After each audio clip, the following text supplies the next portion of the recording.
Hello and नमस्कार। आप देख रहे हैं किसान तक और मैं हूं आपके साथ हिमानी दीवान। आज आई हूं हापुड़। कुछ दिन पहले भी हापुड़ आई थी, वहां का वीडियो भी आपने देखा होगा। आज दोबारा आई हूं। गांव अलग है, गांव सिखेड़ा में आई हूं। यहां किसानों से मुलाकात की है। गन्ने की वो लोग बुआई कर रहे थे, तो उस बुआई का हिस्सा बनी हूँ। देखा कि गन्ने की बुआई कैसे होती है, क्या तरीका होता है, क्या चुनौतियाँ होती हैं। और इस दौरान मुझे कई किसान मिले, कई किसानों से मेरी बात हुई और बातों ही बातों में यहाँ जम गई है एक महफिल। इसे चौपाल कह सकते हैं। गांव में आई हूँ तो मैं कहूँगी एक चौपाल जम गई है, लेकिन ये वैसी वाली चौपाल नहीं है जहाँ मैं होती हूँ और किसान होते हैं और किसान तक होता है।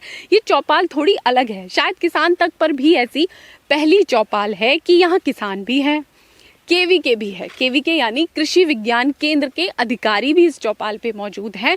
और प्लस ये है कि यहाँ शुगर मिल के अधिकारी भी मौजूद हैं।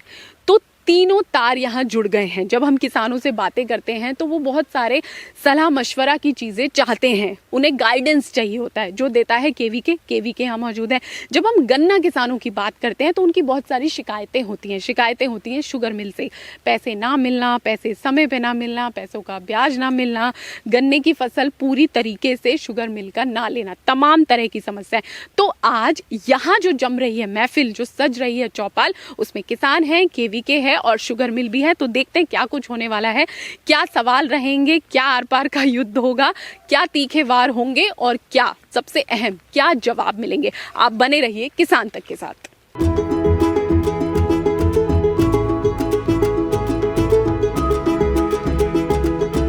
इस समय मैं हूँ हापुड़ के गांव सिकेड़ा में और मेरे साथ एक तरफ मेरे उल्टे हाथ की तरफ बैठे हैं सिकेड़ा गांव के कुछ किसान और मेरे सीधे हाथ की तरफ है कृषि विज्ञान केंद्र के अधिकारी। किसान और केवीके इस चौपाल में आमने सामने हैं और इस गांव में घूमते हुए, किसानों से बात करते हुए कई ऐसी बातें, कई ऐसी समस्याएं सामने आई जिसमें ये लगता है कि ये सवाल सीधे केवीके के सामने आने चाहिए। और बहुत अच्छी बात ये रही कि केवीके के अधिकारी खुद अपने दफ्तर से निकलकर खेत मर्ग किसानों के बीच यहाँ हमारे सामने पहुंचे हैं। तो सीधा एक सवाल जवाब होगा। देखते हैं क्या परेशानियां होती हैं किसानों की और कैसे केवीके यानी कृषि विज्ञान केंद्र उनका हल करता है।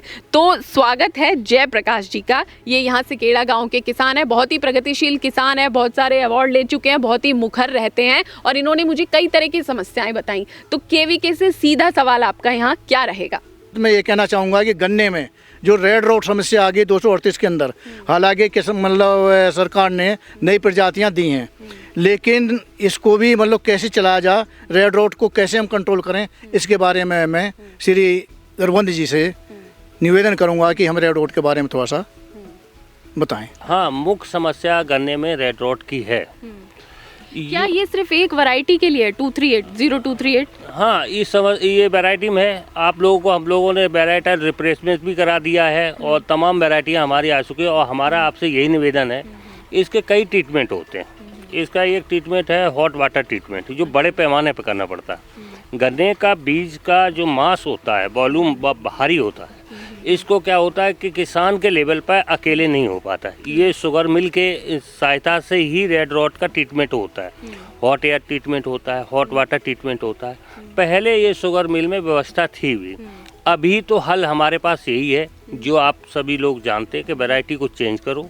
और तो उसके अलावा इसका अभी कोई सामने निदान नहीं है। तो आप पहले ये बताइए कि आप संतुष्ट हैं जवाब से? केवीके वालों ने संतुष्ट हैं। अच्छा, ये जवाब संतुष्ट है, कोई शिकायत नहीं। उन्होंने जो रेड रॉट के बारे में बताया कि ट्रीटमेंट किया जा सकता है, हॉट वाटर ट्रीटमेंट, और या फिर एक वैरायटी को ही चेंज कर दिया जाए, तो क्या आपको सही लग रहा है? वैरायटी चेंज करना है या ट्रीटमेंट करवाएंगे? नहीं, हम ट्रीटमेंट भी चाहते हैं, वैरायटी तो चेंज कर ही रहे हैं हम, उसके तो जागरूक हैं। हम बहुत जागरूक है, हमारा क्षेत्र है, और हम ट्रीटमेंट भी हो जाए तो उसके लिए हम बहुत चाहेंगे कि हो जाए। सिम्बावली मिल से हमारे सीडीओ साहब बैठे हुए हैं। अच्छा। ये ट्रीटमेंट इन्होंने क्यों रोका, कब करेंगे, इस विषय में इनसे पूछ लीजिए। अच्छा, तो आपका भी किसान तक पे स्वागत है। आपका नाम बताइए। मेरा नाम कुशलवीर, थोड़ा सा नीचे। मेरा नाम कुशलवीर है। हाँ। और मैं वरिष्ठ प्रबंधक गन्ना विकास हूँ। हाँ। सिम्बावली चीनी मिल। अच्छा। जहाँ तक बात है रेड रोड की, रेड रोड एक जैसे आदमी में कैंसर को लाइलाज बीमारी कहते हैं, गन्ने में इस तरह की एक बीमारी है लाइलाज। अच्छा। कोलेटोट्रैकम फाल्केटम नाम की एक फफूंदी है, जो अलग अलग वैरायटी में जो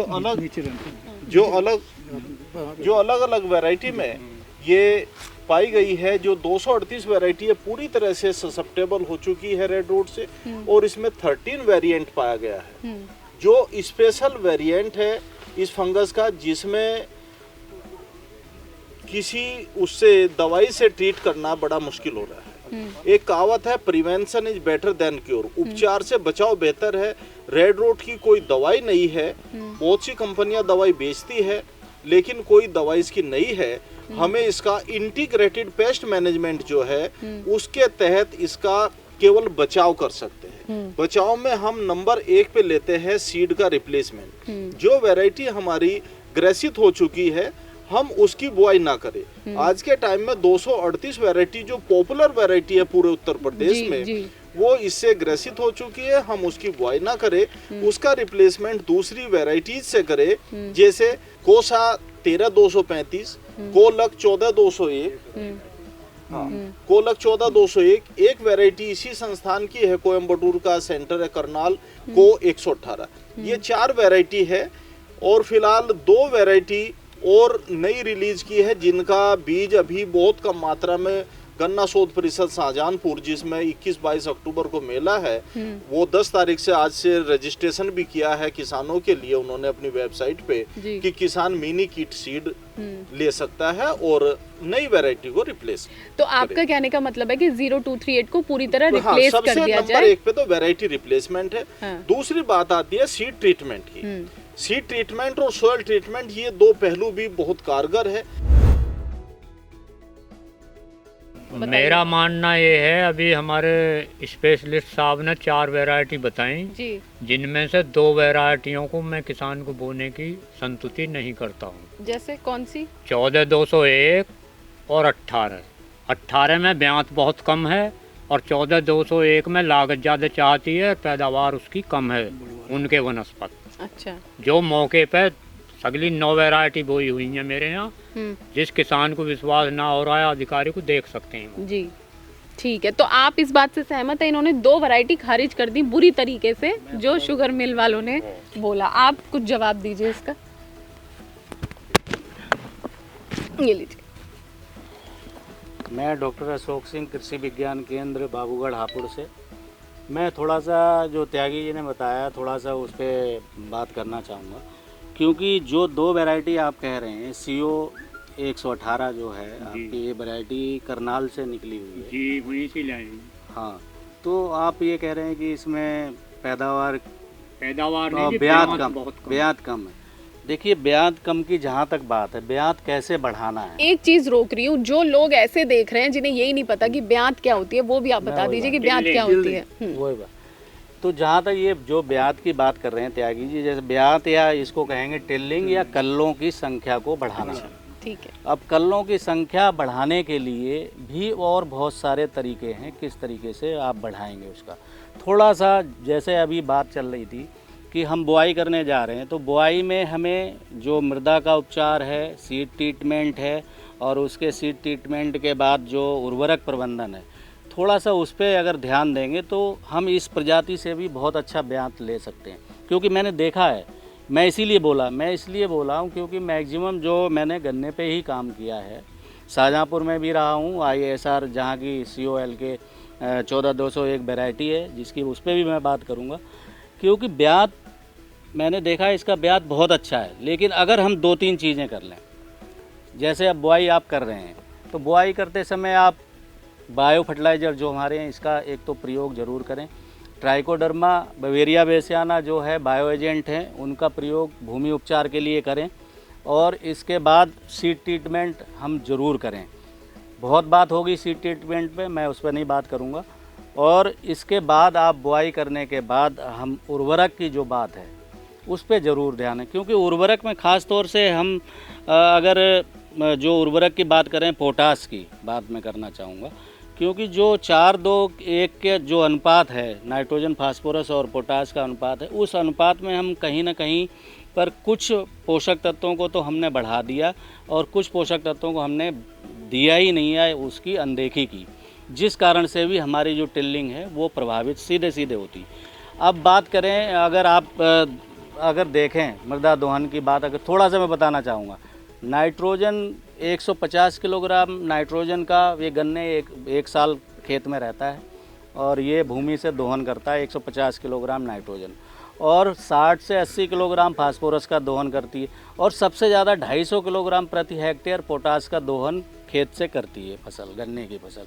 तो अगर जब 250, हमें पता है कि 250 किलोग्राम दोहन जो पोटास का हो रहा है, तो पोटास हम इसमें डालते ही नहीं हैं, या ना के बराबर बिल्कुल पोटास हम गन्ने में बहुत कम देते हैं। अभी भी मैं देखता हूँ, ज़्यादातर कई किसानों के पास मैं गया तो ज़्यादातर देखता हूँ कि डीएपी से ही गन्ने की बुआई करते हैं।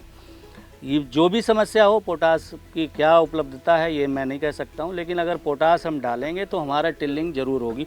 इसके अलावा टिल्लिंग का जो दूसरा जो काम है पोषक तत्व का, उसको हम बिल्कुल नहीं देखते। 4:2:1:2 इसको बहुत पहले वैज्ञानिकों ने इसको संस्तुति की थी कि हमें सल्फ़र भी देना है, लेकिन सल्फ़र अगर हम नहीं देते हैं, बुआई के समय बहुत ज़रूरी है। देखिए इस समय अगर हम शरदकालीन गन्ना बो रहे हैं और साथ में हम सरसों भी ले रहे हैं, तो सल्फ़र अगर बुआई के समय हम सीधे सीधे सल्फ़र और पोटास का दोनों का प्रयोग करेंगे तो निश्चित रूप से टिल्लिंग भी आपकी इस प्रजाति से आपको देखने को मिलेगी। मेरा जो सवाल था, ये जो डॉक्टर साहब बता रहे हैं वो नहीं है। मेरा सवाल है जो 4 वैरायटी आपने रिलीज की हैं उनका कंपेयर एंड कंट्रास्टिंग सवाल है कि सेम लागत, सेम कल्टीवेशन, सेम फील्ड, सब कुछ सेम है, लेकिन उसमें इसकी बढ़वार कम है। 14,201 की ब्यात बहुत है उसमें, लेकिन 18 में ब्यात बहुत कम है, बढ़वार उसकी खूब है। ब्यात बहुत कम है 18 में, मैं इसलिए उन दोनों को उनसे कंपेयर कर रहा हूँ। देखिए इसीलिए मैं कह रहा था ना। बिल्कुल सही सवाल है आपका। लेकिन जब मैंने 4 वैरायटी के नाम बताए थे, मैंने ये भी बताया था कि आप किन्हीं 2 वैरायटियों का चयन कर सकते हैं। आप अपनी ज़मीन के हिसाब से, आप अपनी लागत के हिसाब से, आप अपने सिंचाई के साधन के हिसाब से, जो 2 वैरायटी आपको सूट करे, आपको मेरे हिसाब से आपके शब्दों में मैं आऊँ तो 15,023 और 13,235 ये 2 वैरायटी सूट कर रही, तो आप इन्हें लगा सकते हैं। लेकिन एकल वैरायटी कोई ना रखे। जहाँ पे ज़मीन मजबूत है वो लोग 14,201 भी लगा रहे हैं। और ये जो बात बताई है कि टिल्लिंग की बात है, टिल्लिंग देखो, कुछ किसान, कोई बुरा ना माने मेरी बात का, कुछ किसान अपने आप भी टिल्लिंग को कम कर देते हैं। कहीं कहीं पे इससे बड़ा भी पेंडा काटते हैं। 2 बॉडीड सेट ही काट के बुआई करनी चाहिए। 2 आँख का टुकड़ा बुआई में प्रयोग करें। लाइन से लाइन का गैप मेंटेन रखें। पर्याप्त नमी में आप बुआई करें। यदि नमी कम है तो हल्की सिंचाई जरूर करें बुआई के बाद। उन्होंने बताया कि ज़मीन देखें, अपना एरिया देखें और उस हिसाब से करें। एक बात और थी, क्योंकि शुगर मिल के लोग यहाँ आए और जब वो यहाँ नहीं थे तो कुछ ऐसी बातें हो रही थी जिसका हमें लग रहा था कि ये जवाब तो शुगर मिल से मिलेगा। तो अब क्या आप वो सवाल पूछना चाहते हैं? गन्ने का जो रेट है उसके बारे में अब आप कुछ मिल वालों से पूछना चाहते हैं? इनका कुछ नहीं है उसमें, इनसे क्या आप माइक दे दीजिए इन्हें।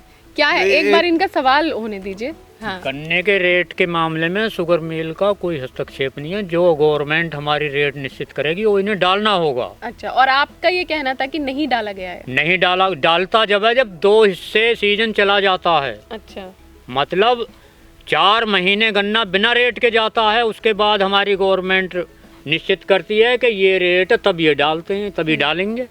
डालेंगे ब्याज भी नहीं ना देना, अभी आप कह रहे थे ब्याज नहीं दिया जाता। ब्याज नहीं मिल रहा। नहीं तो उसमें शुगर मिल की शुगर मिल अब करना नहीं चाह नहीं, जब मोदी जी और वो ही नहीं मान रहे थे, ये क्या करेंगे? मोदी जी नहीं दिलवा रहे, दोनों के सरकार। तो आपकी शिकायत सीधे मोदी जी से, शुगर मिल से? गवर्नमेंट का फैक्टर है उसमें, दोनों हाई कोर्ट का भी, सुप्रीम कोर्ट का भी, दोनों आदेश हो गए। गवर्नमेंट ने ही अपील कर रखी है उनके खिलाफ, उसके कि किसान को ब्याज ना मिले। गवर्नमेंट ने तो ऐसा कुछ नहीं कह रखा। सुप्रीम कोर्ट डाला हुआ, तारीख लग रही है उसमें बराबर। अच्छा जी, तो इस पे आप पहले आदेश हो चुका कि इंटरेस्ट दिलाया जाए। हाँ। अब इंटरेस्ट के लिए फटकार भी लगाई, वहाँ के कितना ब्याज का पेमेंट करा ये डेटा लेकर आइए आप। तारीख नहीं, अभी थोड़ी हमारे कमिश्नर साहब पेश ही नहीं हुए, डेटा ले जाएगा। आप थोड़ी देर पहले जेल भेज दूंगा सीधा।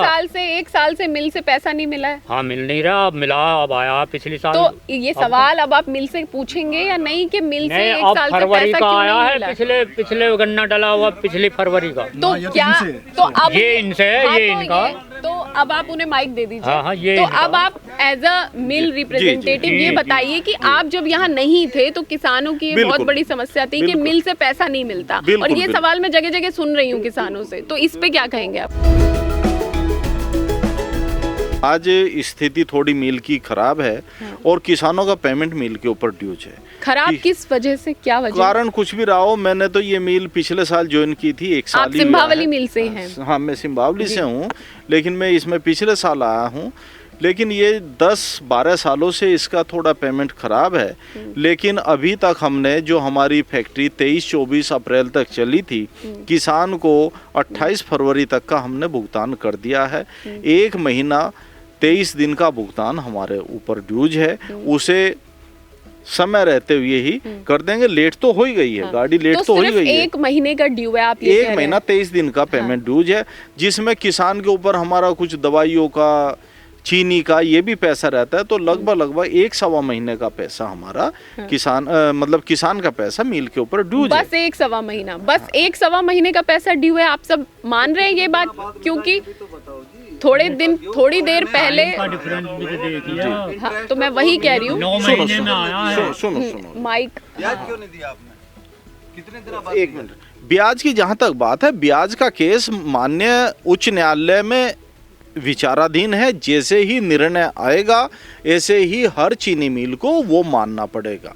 एक बात और थी, जो वैरायटी आपने सजेस्ट की, मैं मान रही हूँ कि आप नहीं बना रहे दबाव, किसानों ने ऐसा कहा कि मिल दबाव बनाती है, वो आपकी और किसान की बात है, उस पर हम फिर आएंगे। लेकिन आपने दबाव नहीं बनाया, सजेस्ट कर दी और किसान ने लगा ली। लेकिन इन केस कोई दिक्कत होती है, मान लीजिए किसान की गलती से हो गई, कुछ भी हो गया, तो फिर उस केस में किसान क्या करे? मान लीजिए गन्ना उसने लगाया, पूरी मेहनत की, रोग लग गया, कुछ बर्बाद हो गया, तो वो शुगर मिल के पास जाएगा, कुछ मिलेगा, या उसमें क्या भूमिका रहती है, क्या सोल्यूशन? शुगर मिल केवल तुले हुए गन्ने का भुगतान करता, खेत में खड़े हुए का कोई भुगतान चीनी मिल नहीं करता। नहीं, खड़े हुए का नहीं। अगर वो शुगर, मतलब क्या करेगा उसको? शुगर मिल पर्ची आती है ना, हर शुगर मिल एक एरिया में होती है, पर्ची आ गई, पर्ची आती है, पर्ची पे वो गन्ना लेके जाएगा, वो स्वतंत्र है किसान, और पर्ची पे वो गन्ना लेके जाएगा। जिस ग्रुप का गन्ना होगा उस पे वो मिलेगा, जिस ग्रुप का गन्ना होगा उस ग्रुप के एक ये होता है अर्ली, मिडलेट और लेट वैरायटी।